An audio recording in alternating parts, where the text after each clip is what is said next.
Well, hello! It is story time with Roy again. This is chapter 2 of The Debt. And the story starts 31 years later.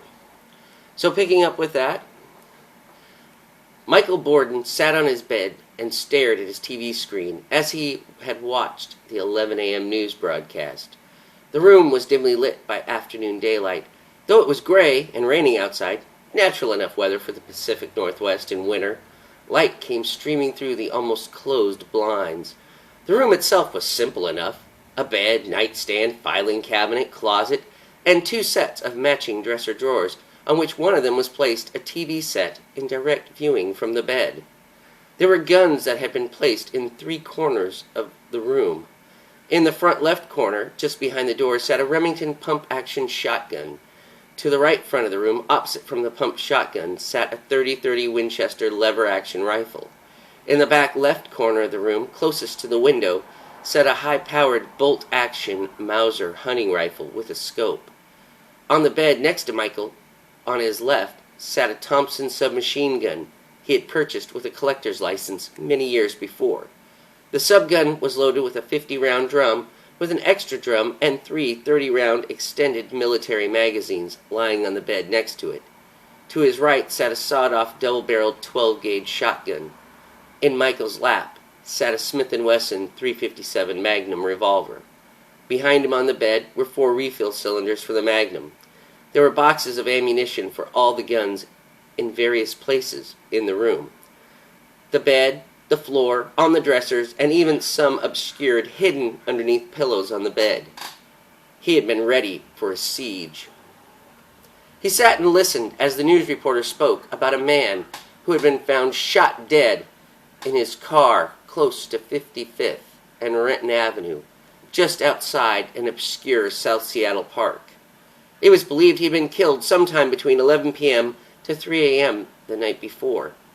Police were looking for possible witnesses of the incident in hopes of discovering a motive and a possible suspect or suspects in the murder investigation of the as of yet unidentified man in his mid-50s to early 60s. "Oh, Keith," Michael muttered as his face twisted in a mix of anger and pain while a tear streamed down his face. Keith. I never thought this would happen. I never would have." He'd looked down at the gun in his lap. "They'll pay for this. They'll pay for this, every last one of them that did this to you." He had spit the words through clenched teeth as he lifted the pistol from his lap, while his hand shook violently, holding the gun. Suddenly, he became lost in thought. Michael Borden and Keith Kendall had met while going through basic training long ago. They had become good and close friends. Michael would become a sergeant in the military police, and Keith would go on to do special training, which eventually led him to working for the government. Michael would later leave the military and join the Philadelphia Police Department, then later the Seattle Police Department. He would become an active member of an undercover team investigating organized crime for both cities. When Michael met Kimberly Clay, it was love at first sight, it seemed, for both of them. Keith wasn't able to stand best man at the wedding because he was on assignment, but he was there in spirit. After all, though Keith would never get married due to his job, it was as if, by proxy, he had married Kim as well.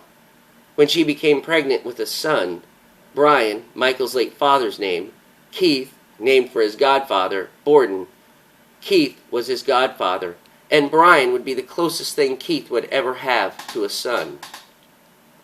Michael and Kim both moved to Seattle, and a short while later, Kim wanted Michael to stop doing undercover assignments. But Michael loved his job. He was good at it, and he was able to establish many valuable contacts. Kim would finally give him an ultimatum that either he quit undercover assignments to be more of a family man, or she would divorce him. He made a compromise with her. He would only take limited undercover assignments and would therefore be home for dinner most nights of the week, so both could get what they wanted. Kim had agreed, though her real concern had not been the time away, but the danger involved. She loved Michael dearly.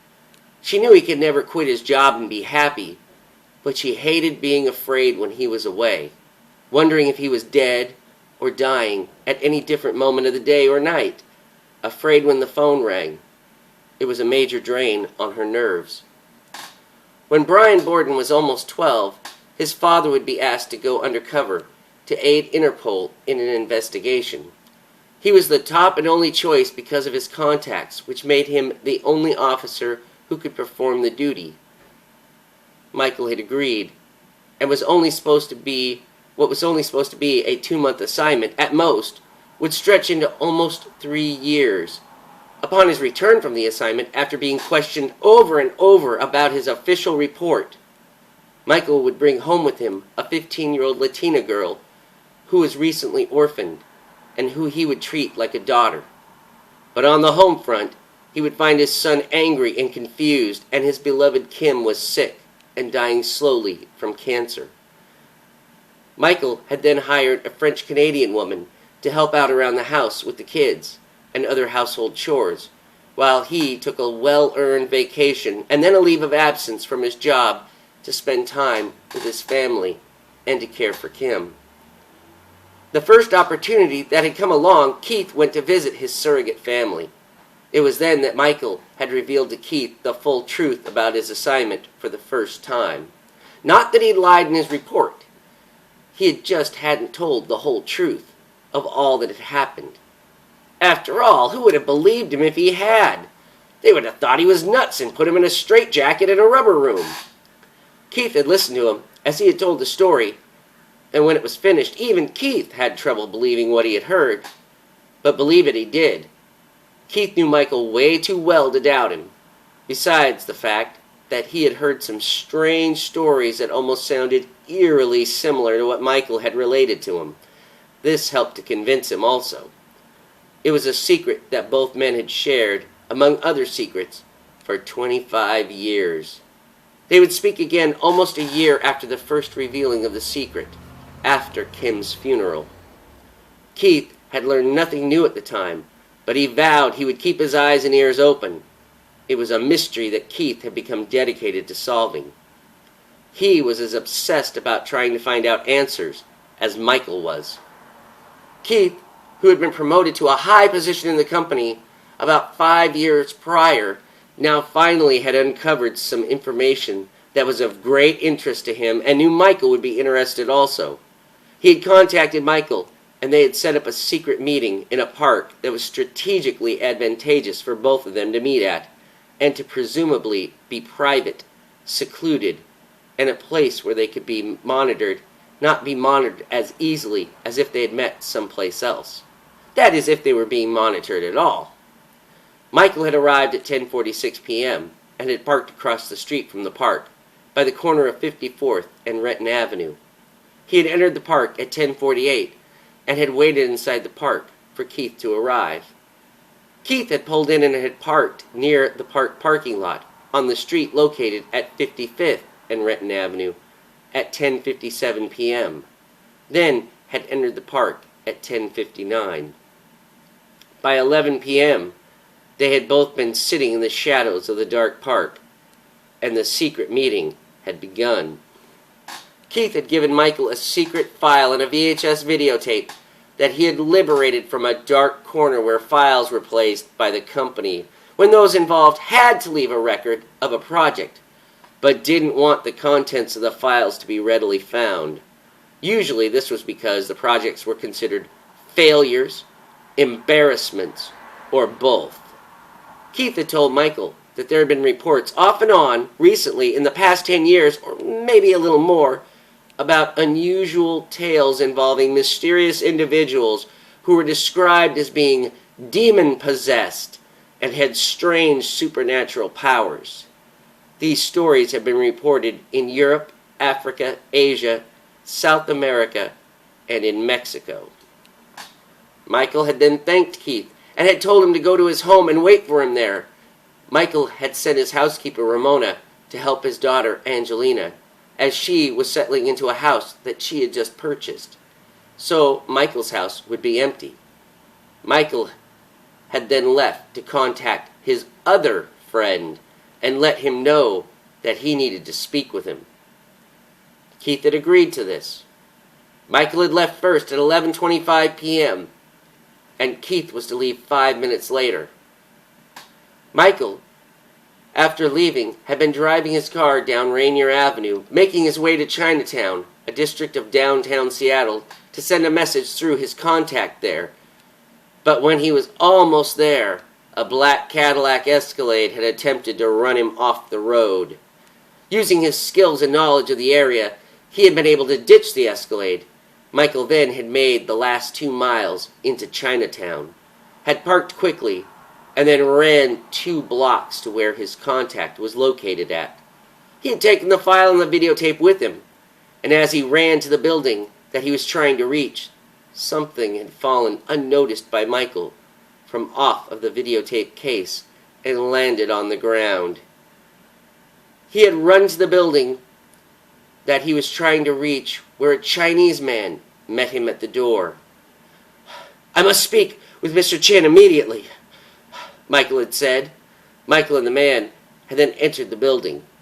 Just after Michael had entered the building, the black Escalade had driven by and stopped at the street corner where the mysterious object had fallen. Michael had been ushered into a room where a robust Chinese man had stood up from behind a desk and had shook his hand warmly. "Welcome, Detective Borden. Or should I call you Lieutenant?" Michael had then said, "Hello, William. Long time no see. And Michael will be fine. I love what you've done with the place. It looks really classy, and it's good to see that you are still in one piece as well. Though it seems to me that you've grown a little larger than when the last time we met." Michael smiled warmly as he had said this.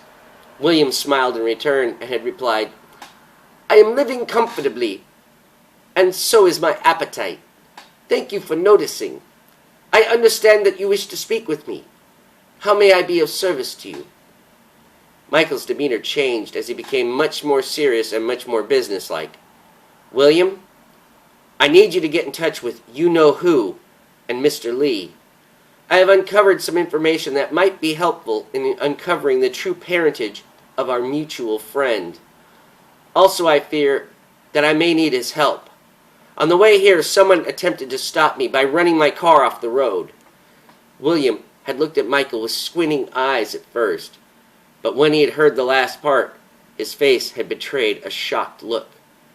"You mean that someone followed you here? Shall I send some men out to safeguard you when you leave?" "No, I don't think that will be necessary. I lost him before I made Chinatown.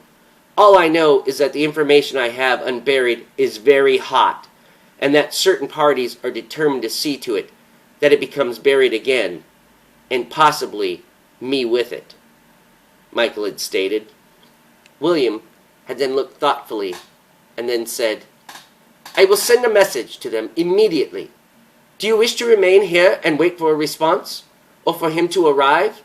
I guarantee your safety. If you should choose to stay, as you know, this building is well guarded and defended, and there are plenty of rooms and many pleasures which you may discover behind many of the doors here, which may make your wait both safe and comfortable. I thank you for your kind and generous offer of hospitality, but I am afraid that I must decline. I have a friend who is waiting for me to return to my home as we speak. I must go there now and stand with my friend to safeguard the information, and our lives as well, until our mutual friend arrives." Michael said this with a slight bowing of his head. William then replied, "Michael, my honorable friend, I hope that you and your friend remain safe, and that all will be well with you until we meet again." William bowed. Michael had then bowed in return and left the room, and a guard had escorted him out of the building. He had then carried the videotape and the file in his left hand, while he had placed his right hand on the butt of his .357 Magnum, just in case. He had made his way to his car, and after checking it over closely, had found no one hiding inside. He had then driven out of Chinatown, taking an alternate route, which had meant that he could return home by way of Seward Park, next to Lake Washington. He had rushed through the lovely scenery so he could get to his home and meet up with Keith. But when he got to his home in the Renton Highlands, He had found that Keith had never arrived. He had been waiting and worrying all night. But now he knew. His wait and worry had been in vain. Keith Kendall was dead. End of part 1 of chapter 2.